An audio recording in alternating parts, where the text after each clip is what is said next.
A'udzu billahi minasyaitonir rajim. Bismillahirrahmanirrahim. Assalamualaikum warahmatullahi wabarakatuh. Alhamdulillah wassalatu wassalamu ala Rasulillah wa ala alihi wa sahbihi wa mawalah wala haula wala quwata illa billah.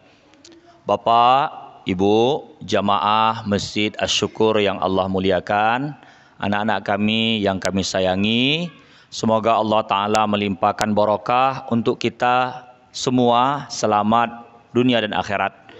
Dalam kesempatan yang berbahagia ini, di malam Sabtu ini, hari Jumat terakhir daripada bulan Rajab, kalau dihitung Jumatnya,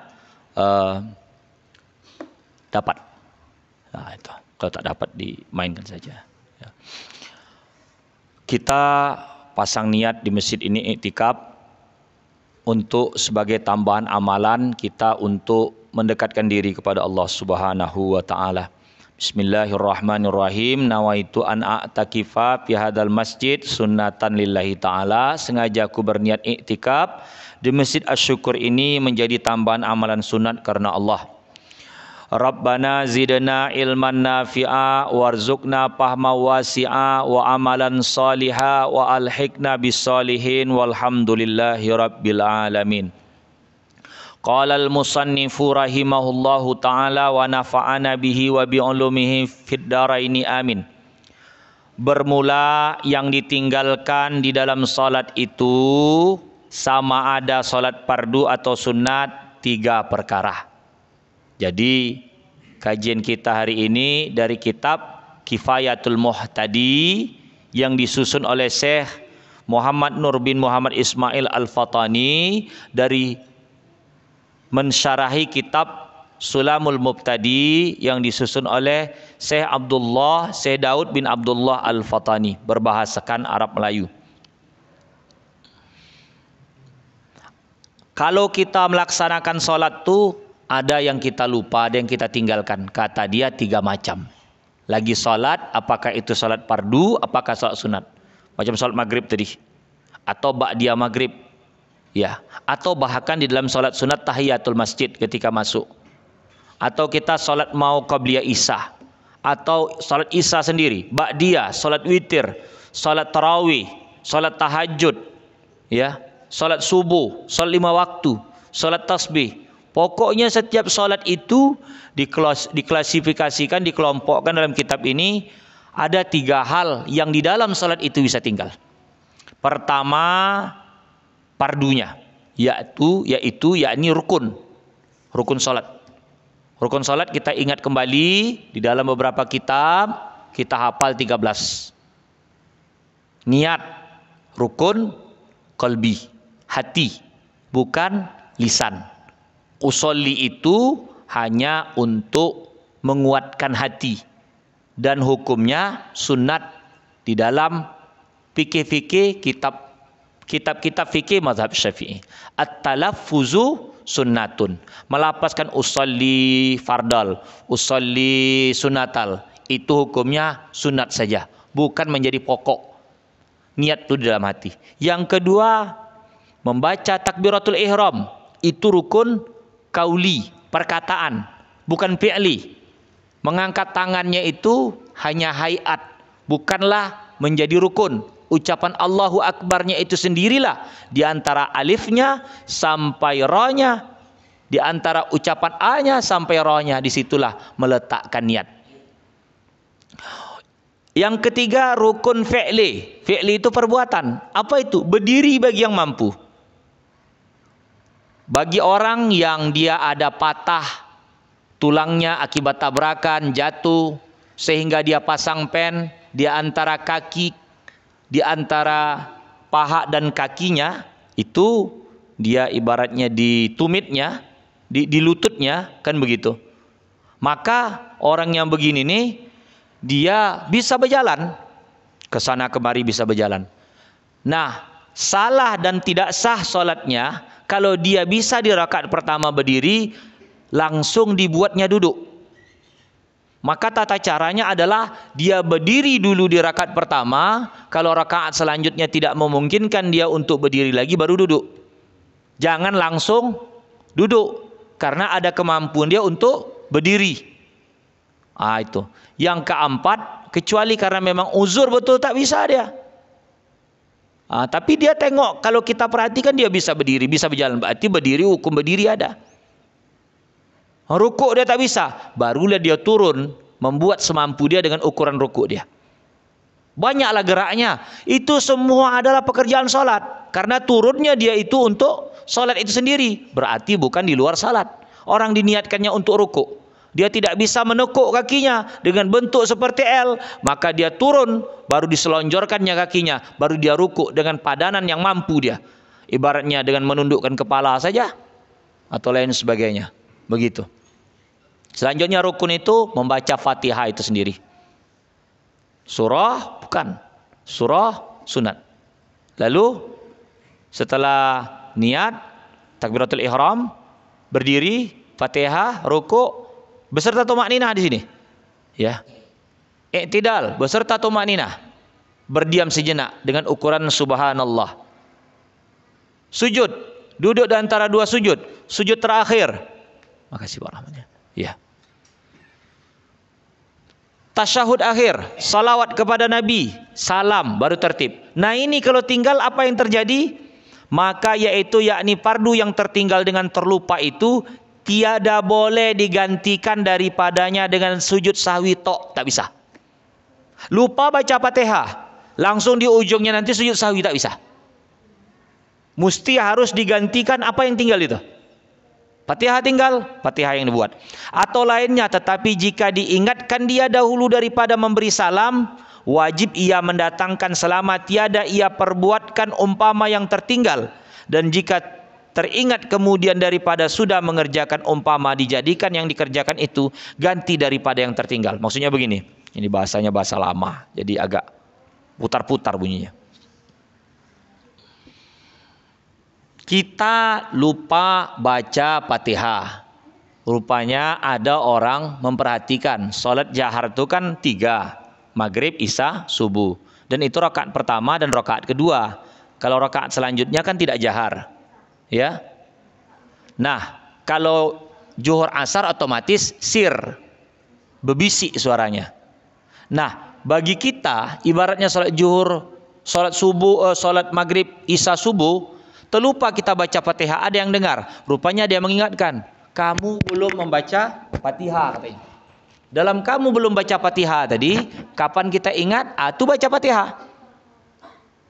Atau kita ingat sendiri, kayaknya belum aku baca Fatihah nih. Tapi dia sudah rukuk, maka bangkitlah dia dari rukuk baca Fatihah. Atau ketika dia sujud baru teringat dia, kayaknya belum aku baca Fatihah nih. Bangkitlah dari sujud baru baca Fatihah. Begitu. Lalu yang sudah-sudah yang dilewatinya dikira ditiadakan.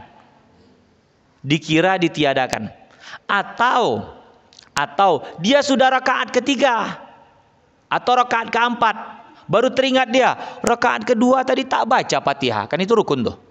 Rakaat kedua tadi tak baca Fatihah, atau termasuk rukun sujud 2 kali. Sujudnya baru sekali langsung naik.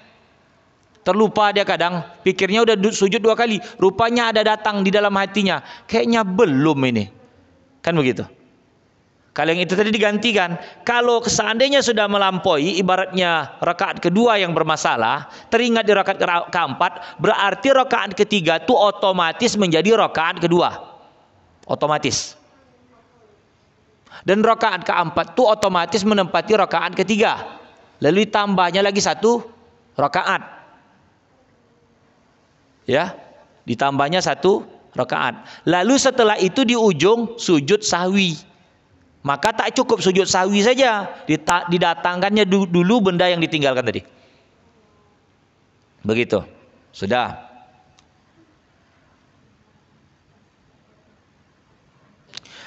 Tetapi jika diingatkan dahulu daripada memberi salam, ini tadi. Dan jika diingatkan kemudian daripada memberi salam, wajib ia kembali kepada solat dan mendatangkan dengan bersegera. Jadi sujud sahwi itu tidak ada di luar solat. Ya, Sujud sahwi itu tidak ada di luar sholat. Jadi kalau dia teringat sesudah salam, dia sujud sahwi kembali, lalu salam. Berarti dianggap dia itu belum salam. Karena dia terlupa tadi, dia sujud setelah salam ini tadi. Tapi udah habis.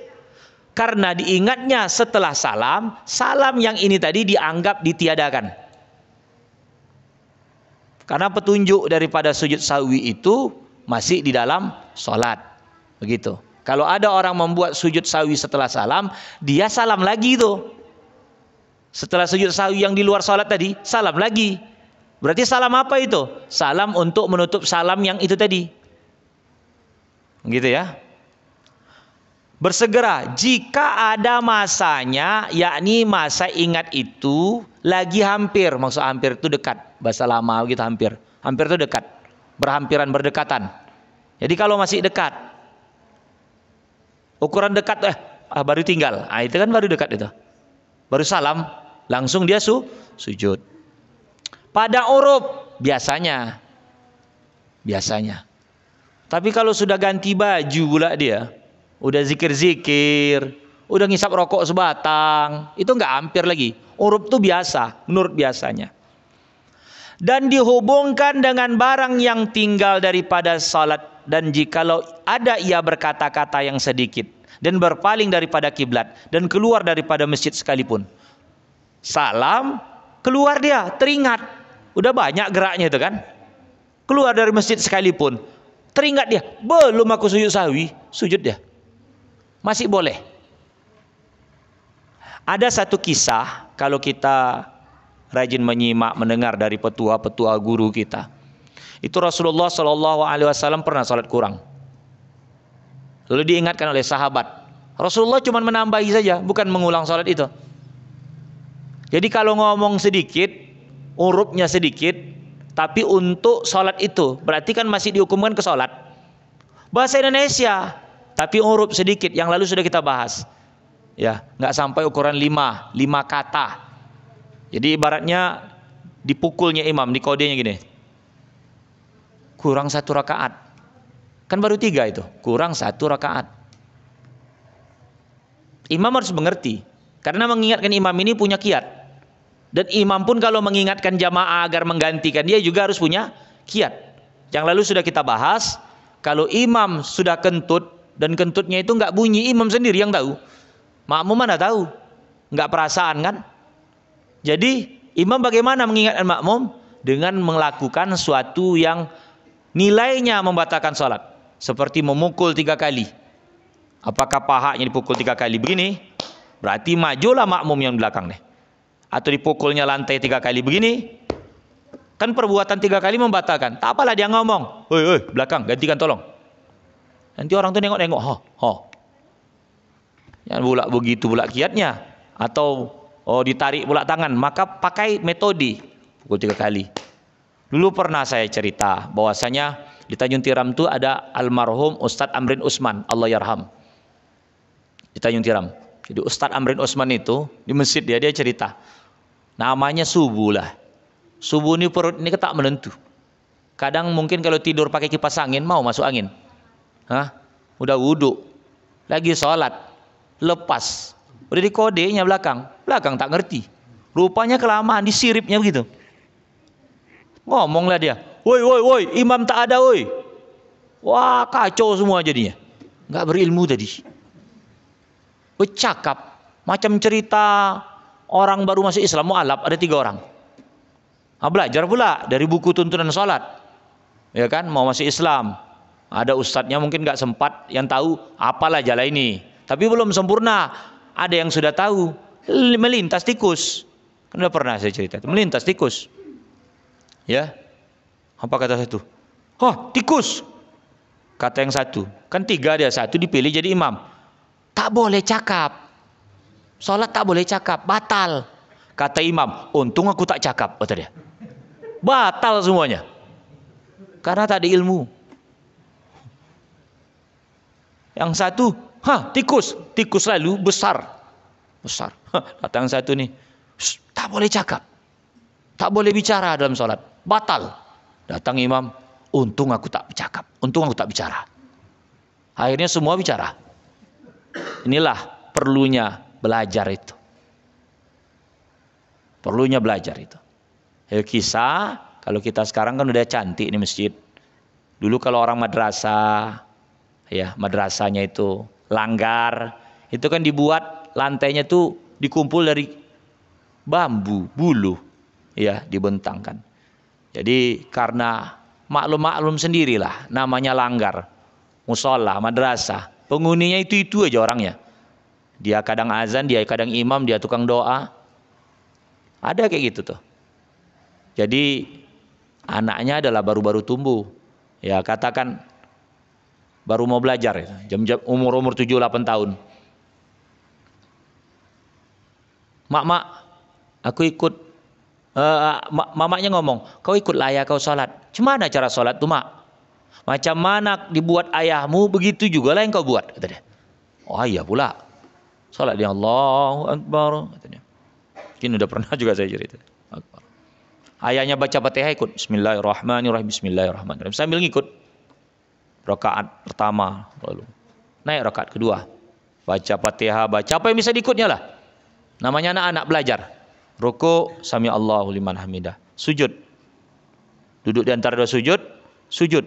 Rupanya karena bergeser ayah ni apa tadi? Jepit bambu tadi ke hidungnya. Menjerit lah dia. Namanya hidung. Adoy kata ayahnya itu. Datang anaknya, adoy kata anaknya. Datang ayahnya ngomong, jepit juga kau nak? Tidak ayah, jepit apa? Jepit bambu. Akhirnya lagi sholat bercakap. Karena dia memikirkan anaknya tadi. Hah? Adoy katanya, adoy. Takut pula anaknya entah kemana pula hidungnya kan. Kenapa kau bercakap nak? Adoy. Kata mama macam mana ayah, kayak gitu aku. Ayah menjerit, ku menjerit lah kata dia. Nah, inilah namanya solatan, ikut-ikutan. Itulah yang khawatir kita di zaman ini. Walaupun teknologi sudah cukup canggih, tak akan bisa digantikan yang talaki jumpa duduk-duduk begini nih. Beda sekali. Beda sekali. Walaupun udah banyak cara memasak, tak lantas perempuan tuh pandai masak, tidak juga. Ibaratnya cari YouTube gitu, dia tak pandai masak. Akan bakal datang. Akibat sudah termanjakan sekarang. Rumah makan banyak, catering banyak. Perempuan yang dinikahi masak nasi pun tak tahu, gosong. Nyuci nggak mau, laundry sudah ada. 10.000 cuci basah 7 kilo, cuci kering sekian. Sinilah yang mungkin belum ada. Di luar tuh, wah habis. Makin maju zaman, makin malas manusia. Anak-anak tumbuh kembang, apatah lagi dengan gadget teknologi. Termanjakan. Beda zaman kita dulu yang susah. Ini laki-laki kita ini rata-rata pandai masak nih. Walaupun masaknya kayak rasa-rasa masak begitulah. Ya kan? Masak nasi tahu ukuran pakai periuk apa pakai dandang. Sekarang udah enak lah rice cooker. Akan bakal datang. Perempuan tuh tutorial berias saja yang tahu dia. Bagaimana make up. Masak tak tahu. Udahlah bang, beli aja lah bang. Karena masih cinta, oke lah dik. Udah habis duitnya, stres dia. Udahlah, balik aja lah kau ke rumah mamamu. Tak bisa kau masak. Tadi. Memang bukan kalau secara fikih itu kewajiban perempuan masak. Tetapi dalam rumah tangga itu, berbagi tugas itu adalah suatu fitrah. Tak bisa semuanya mau dikerjai oleh pemimpin itu. Apa mesti pemimpin harus nyapu sampah? Karena ada petugasnya. Apa mesti pemimpin pula yang membenahi kabel-kabel yang di jalan itu? Kan ada petugasnya. Begitu, masing-masing kita ini berbagi tugas. Kita menghadirkan tadi, pulanglah saya dari taklim. Waktu Pak Rahman nelpon, itu tadi penutupan pengajian emak-emak di Pesatape. Pesatape ini kan bulan Rajab nih. Orang tuh Sa'ban jualan tape, lemang gitu. Iya kan? Itu kan udah mau habis bulan ini kan mau masuk tanda itu kalau di dalam masyarakat Batubara mau dekat bulan Ramadan lah ya.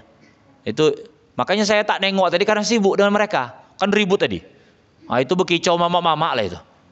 Wah, jadi balik Pak Rahman, satu istri ngeluh, tak bisa aku masang gas kata dia. Wah, udah capek aku masang gas katanya. Saya tak berapa lama cek udah bisa. Misterius dia. Kenapa para laki-laki suami itu bisa pasang gas? Oh, ada penyakit. Sampai saya tengok status Facebook. Memang begitu rata-rata. Para istri itu. Suami juga. Saya yang lebih lucu. Lagi mengajar. Di Tanjung Tiram sana telepon. Baliklah ini tak bisa pasang gas, tak masak nih. Gitu ya. Kacau. Masak pun. Kami dulu pakai rice cooker. Semenjak entah kayak mana kisah dasarnya. Dulu ada rice cooker 2 macam. Pertama rice cooker masak Cosmos dari Indonesia, inilah hadiah gitu awal nikah. Rusak. Udah tak bagus lagi lah nasi. Dulu ada dia beli bahan dari Malaysia. Cuman apinya tinggi. Yang model coloknya tuh 3, pakai apa lagi? Akhirnya kebakar. Sering nggak masak, udahlah dandang. Sampai sekarang masak pakai dandang. Nasi itu pakai dandang, bukan pakai. Bisa dibeli rice cooker. Cuman itu dandang tadi. Karena kata dia begini, mati lampu pula, ketus pula nasi, ini bagus dandang katanya. Gitu aja kata dia. Oh, itu prinsipnya sampai sekarang gitu. Sama dengan kalau masak dulu. Masak air itu ya tetap model-model lama masak juga. Ya rata-rata Bapak mungkin. Tapi sekarang kan simpelnya itu beli aqua itu saja. Aqua tuh. Itu kan pilihan saja itu. Tapi ini tentang apa? Jadi saya karena cerita masak tadi, lagi ngajar, suruh balik, hanya sekedar memasangkan tabung gas. Wah, itu ajaib itu tuh. Jadi memang begitulah tanggungan jadi laki-laki nih. Korban udah balik dari apa gitu, suruh pasang tabung gas. Dan ajaibnya memang bisa pula. Entah mungkin gas tuh takut sama kita ini. Gas tuh takut sama kita. Kita colek-colek sedikit aja, kok bisa gitu. Seperti itu. Dah. Kemana-mana cerita kita ya. Jadi ini cerita tentang masalah sholat tadi urupnya. Udah itu lagi, walau berkata-kata sedikit. Macam contoh, imam itu rakaatnya kurang. Rakaatnya kurang imam. Jadi salam dia. Contohnya sholat isya. Dia 3 buat. Salam dia, ingatkan imam itu. Yang sebagaimana yang saya katakan dari colek, kurang 1 rakaat, kurang 2 rakaat, kurang 3 rakaat, itu kan nggak banyak itu. Dan itu lanjut saja, nggak perlu diulang sholat, langsung tambah saja.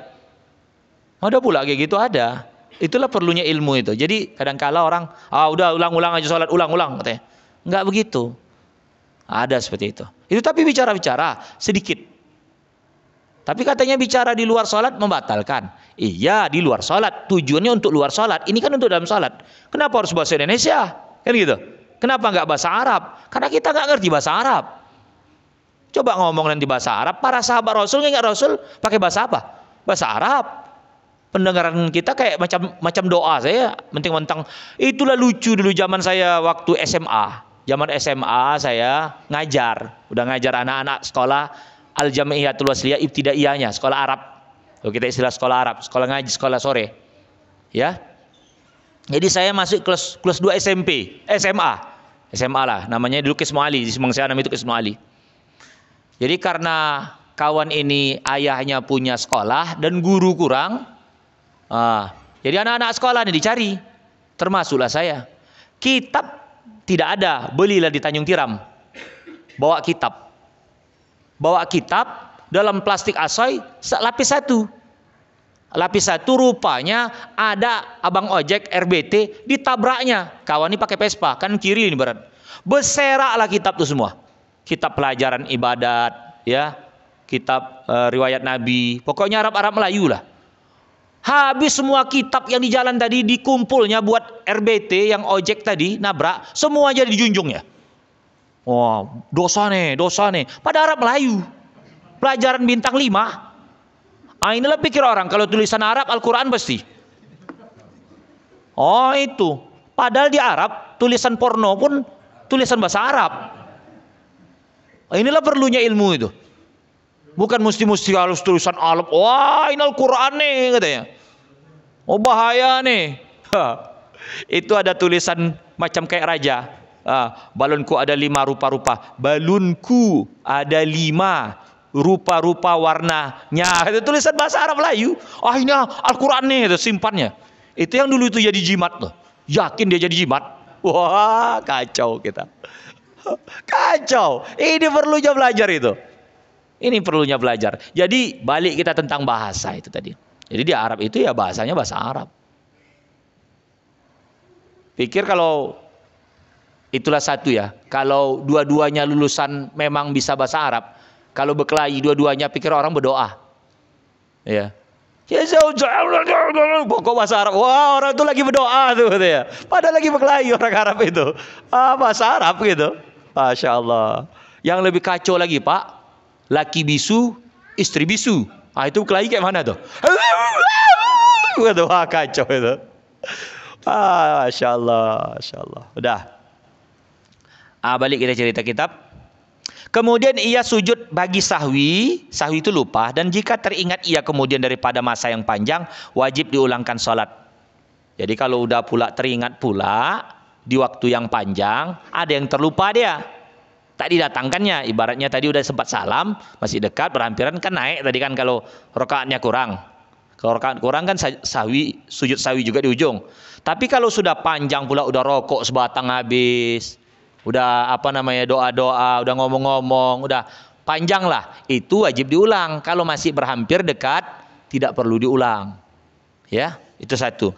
Apa yang kedua? Yang kedua, yakni kedua daripada yang ditinggalkan dalam salat itu sunat ab'ad. Jadi tadi ada rukun, ada sunat ab'ad.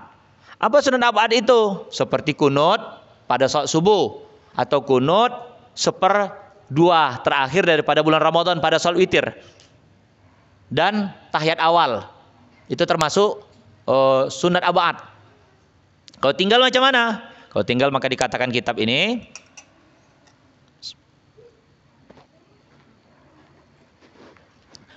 maka barang yang ditinggalkan daripadanya dalam sholat sama ada dengan sengaja atau lupa. Sengaja pun kita tinggalkan tahiyat, tak batal sholat. Yang pertama, sengaja kita tinggalkan kunut, tak batal juga sholat. Ya. Tapi tak dapat fadilat. Lupa tak dihukum. Kalau sengaja juga tak dihukum. Tetapi tidak abdul salatnya. Jangan orang yang meninggalkan ia kembali kepadanya. Kalau ditinggalkan tahiyat pertama, ibarat ini salat maghrib, naik jadinya rakaat ketiga, jangan turun lagi. Jangan. Salat isya nih, rakaat kedua tidak baca tahiyat awal, langsung naik dia, ya. Jangan dia kembali, kata kitab ini, daripada ia masuk pada rukun fi'li. Kalau sudah sempurna rukun fi'li, kan berdiri kan rukun fi'li, udah tegak betul dia. Kalau masih tanggung, masih antara-antara, mau naik masih sedikit gitu kan, turun aja karena belum sempurna rukun fi'li, berdirinya tadi. Jangan pula ada pula makmum subhanallah, bantai dia turun balik. Tak boleh itu. Karena rukun fi'li itu rukun, sedangkan tahiyat awal tadi adalah sunat. Maka dikatakan di dalam kitab ini,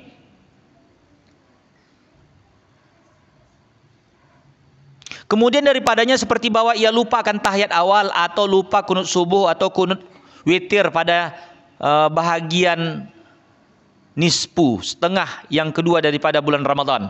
Maka manakala sudah ia termasuk pada rukun fi'li, seperti bahwa berdiri betul pada masalah lupa akan tahiyat awal, atau sudah sujud pada masalah lupa pada kunut, langsung sujud dia.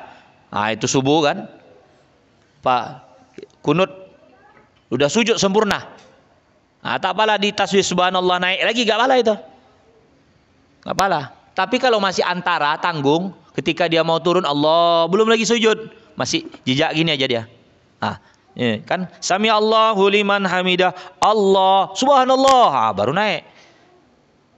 Masih belum lagi, atau baru begini kali naik dia.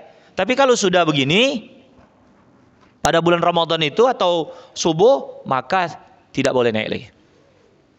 Sudah sempurna rukun fi'li. Berapa lama lagi kita? 10 menit lagi? 10 menit lebih. Iya, itu. Setelah itu dibuat, setelah itu ditinggalkan, apa yang perlu diganti? Sujud sahwi saja. Sujud sahwi saja. Sujud 2 kali setelah tahiyat akhir. Bacaannya subhanallahi la yanamu wa la yasuhu atau subhanalladzi la yanamu wa la yasuhu. Atau kalau tak tahu subhana rabbiyal a'la wa bihamdi. Duduk di antara dua sujudnya itu apa? Rabbi firli. Rabbi firli warhamni wajburni warfa'ni warzuqni wahdini wa'afini wa'fa'ni. Dan yang ketiga, karena kita akan tanya jawab, saya padahkan sampai situ ya. Dan ketiga yang ditinggalkan itu adalah saya ringkas, sunat hayat. Sunat hayat. Jadi kalau yang tadi dibuat tadi udah rukun lalu dia turun, batal salat. Batal. Kenapa? Karena dia sudah rukun, masuk ke sunat. Nah, berarti dia menambahi suatu pekerjaan. Karena di sini dikatakan ya, ada bahkan hukumnya haram dan batal.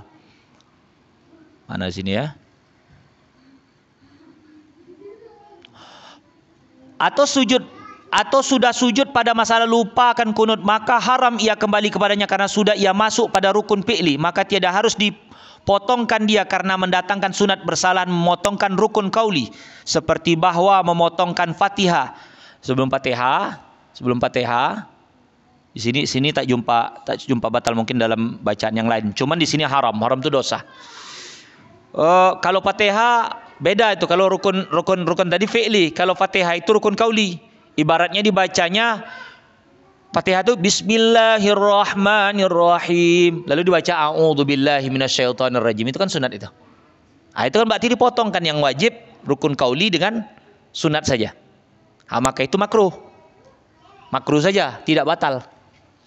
Ya, tidak batal. Kalau dalam kitab ini belum saya jumpa batal, nanti mungkin panjang nih. Di sini dikatakan haram saja. Kalau dia apa tadi haram, dosa. Kalau apa namanya menyalahi. Kalau yang tadi Fatihah itu makruh saja, tidak dosa. Ya, tidak dosa. Kalau itu tadi dosa. Karena berarti dia menyalahi kerja. Masa sudah berdiri, bantai duduk lagi. Berarti kan tata cara sholat itu kan salah, batal. Kalau apa? Pekerjaannya itu udah berbeda, menyalahi aturan. Berdirinya bisa 2 kali pula. Nah, di situ yang jadi masalahnya. Yang ketiga yang ditinggalkan di dalam sholat itu adalah salah satu daripada sunat hayat, seperti doa iftitah, membaca surah, kan gitu. Subhana rabbil azimi, subhana rabbil a'la, sami Allahu liman hamida. Itu semua adalah hayat. Sunat hayat. Mengangkat tangan waktu takbir itu juga hayat. Mengangkat jari waktu tahiyat itu juga hayat. Ya, sami Allahu liman hamida, mengangkat tangannya juga hayat. Sunat semua. Jadi kalau tak dibuat tidak batal sholat dan tidak perlu sujud sahwi. Kalau yang pertama tadi dibuat pekerjaannya lalu sujud sahwi itu untuk yang rukun. Yang kedua sunat ab'ad, tidak usah dibuat perbuatannya tapi sujud sahwi. Yang ketiga sunat hayat, tak ada yang dibuat apa-apa pun. Wah ya. Nah, sekiranya sampai 3 macam sampai situ saja kita bahas. Kalau ada bapak yang mau ditanyakan dipersilakan. Makasih, demikian. Assalamualaikum warahmatullahi wabarakatuh. Saya izin angkat itu dulu Pak ya.